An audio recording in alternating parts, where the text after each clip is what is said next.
Hello, welcome back to another video. Today we're not going to be talking about Unreal Engine, but we're going to be talking about everything. So to start off the video, let's just imagine a little scenario. You've got something due tomorrow. You've got, maybe a university project, or you need to hand something in to someone, but you've got like a blocker, and maybe it's like 3 a.m. and like you're about to fall asleep, you just can't deal with it. So what you're going to do? You're going to go to your favorite Discord server, or you're going to go to the answer hub for Unreal Engine or something like that. You're going to post, hey, I've got this issue, and then you go to sleep knowing that, when you wake up, there'll be an answer and you can just quickly, fix whatever the thing was. You wake up the next day, really early, and you come back to your question that you've asked, and all you've received is, could you provide a screenshot? And you just don't have time, and you can't hand in your thing, and you fail your course, and you end up on the streets because you didn't get like a degree in some creative industry, as though that wouldn't result in that anyway. But anyway, that's besides the point. All of that could have been avoided, and so that's what we're going to be covering today.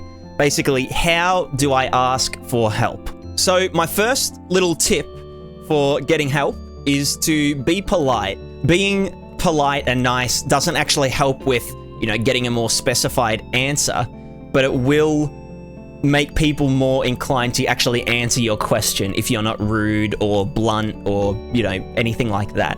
Even just a simple, hey everyone, how's it going? I've got this issue, blah, blah, blah, blah, blah, can really up your chances of getting a response, especially in like a really busy Discord server or, the answer hub and that kind of thing.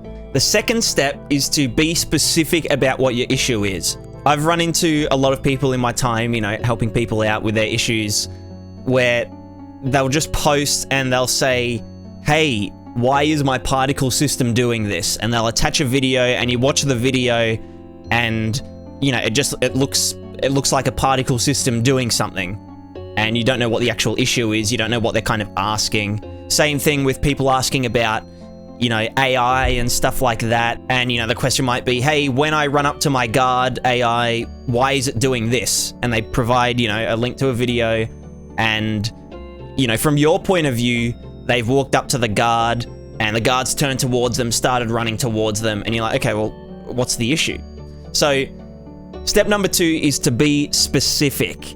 You could say, why is my particle system flickering between white and black really rapidly? Because from someone else's perspective, that might just be a part of the effect.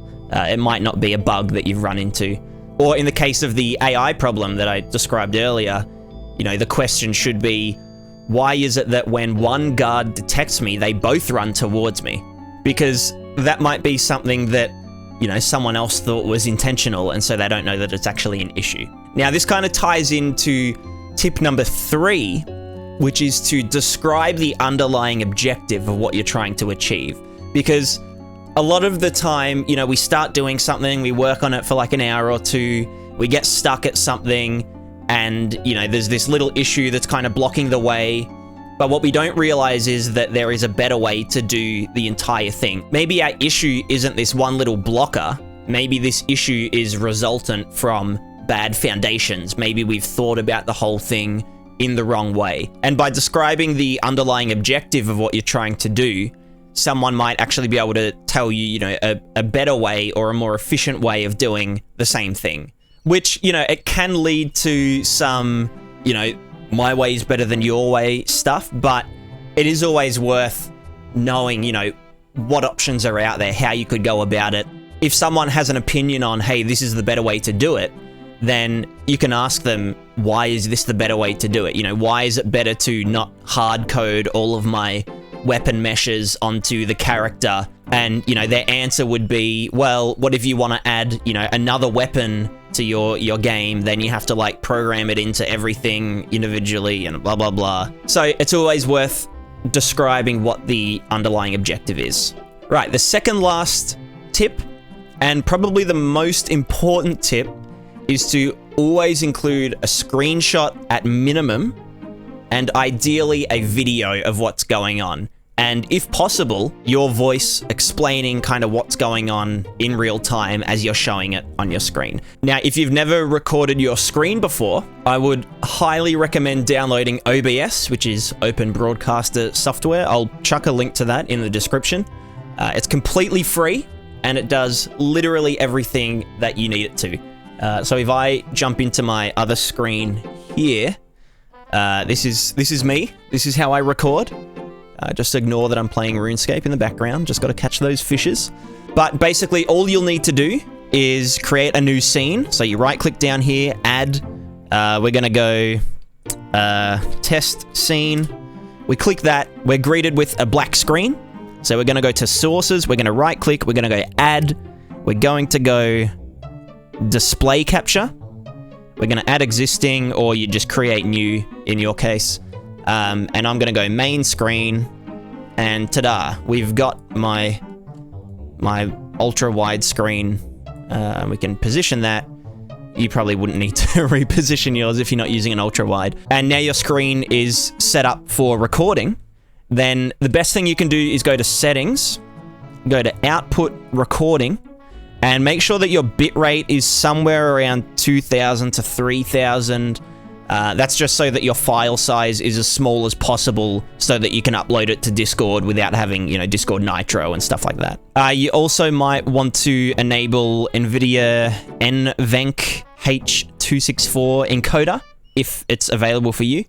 And then you can just copy my settings here, as these are the optimal settings, obviously without the bitrate being 60,000. That's just because I record my YouTube videos very high bitrate. And then I guess the other thing to do is to make sure that you've got, some sort of audio set up, but I'm sure you can figure that out yourself. If you have a laptop, most likely it's got a built-in webcam and therefore a built-in microphone. Or if, you have a headset with a little doodah on it, you could use that instead. And if I'm not mistaken, that should just kind of pop up here automatically. Also, if you do need to screenshot something in a pinch, just hold down the Windows key, Shift and S, and that'll go into clip mode. Then you can just drag a box. And now I can go into Discord and I can say, okay, I just Control V, upload, bam, I've put a screenshot into, Discord. So tip number 4 was always provide a screenshot and ideally a video explaining what the issue is, because it is a lot easier to explain what's going on when you have it right there in front of you and you can kind of commentate what's going on, in real time. It also helps the people that are assisting you kind of connect with you, kind of, bridges that digital gap, and it just kind of makes it a lot more of a positive experience. So the very last step in receiving assistance from someone, whether your problem was solved or not, is to say a genuine thank you to them. Because, if your issue does get solved, you might get really excited. You might go into your project and fix it and everything works, and then you just keep hammering away at it for the rest of the day. And you might just forget to say, hey, thanks for helping me out. You saved my life. So always say thank you and always post a follow-up. If you've posted asking for help in a Discord server and you've had this issue and it got resolved, the best thing you can do is to post the result, post it fixed, so that one, the people that assisted you can see that their efforts were, not in vain, and also so that anyone else that might come across it can actually learn from your mistakes, learn from the issues that you've faced, and then they won't, make the same mistake in the future, hopefully. And so that brings us to the concluding tip for the video, and that is to help others whenever possible. If someone posts something, in a Discord server or on a help forum or something, if you have the capacity to help them, if you have the knowledge to help them, then absolutely do it. Go above and beyond, because chances are other people will see that you've helped this person and they'll be inclined to help you, quicker and more consistently. If someone posts in our Discord server that has already been helping people so much, then more people will, I guess, come to their aid, because, you always want to return the favor whenever possible. That's just human nature, I think. And also by helping others, you tend to learn more about what's actually going on behind the scenes, with the engine and the program and the software and all that stuff. I know that personally I've learned so much by helping other people. You know, they'll be like, oh, why are my shadows so weird in this scene? And I'll be like, oh, try, you know, disabling the skylight or changing, you know, distance field, ambient occlusion or something like that. And so then I know, oh, okay, if I'm ever getting this issue, I know what the cause of it is, and therefore, you know, I can fix it pretty quickly. So basically, help others as much as you can, and others will help you when you need them to. So that concludes the video for today. To reiterate, step 1, be polite. Step 2, be specific about what your issue is. Step 3, describe the underlying objective.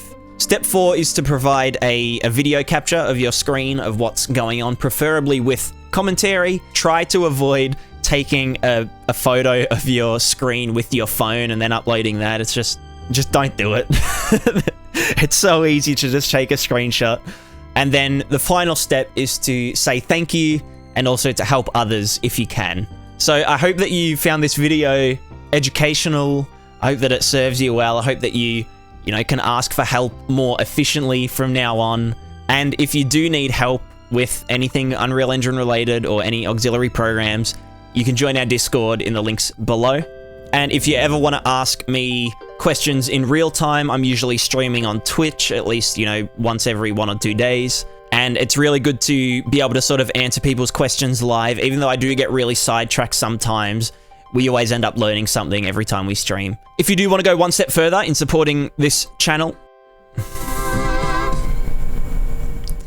Yeah, okay, I forgot to turn off my Twitch notifications. Thank you, I missed that. iDropC or something. If you do want to support this channel one step further, you can do so for as little as $1 per month by subscribing to our Patreon in the links below. So I guess with that, I say goodbye. Goodbye.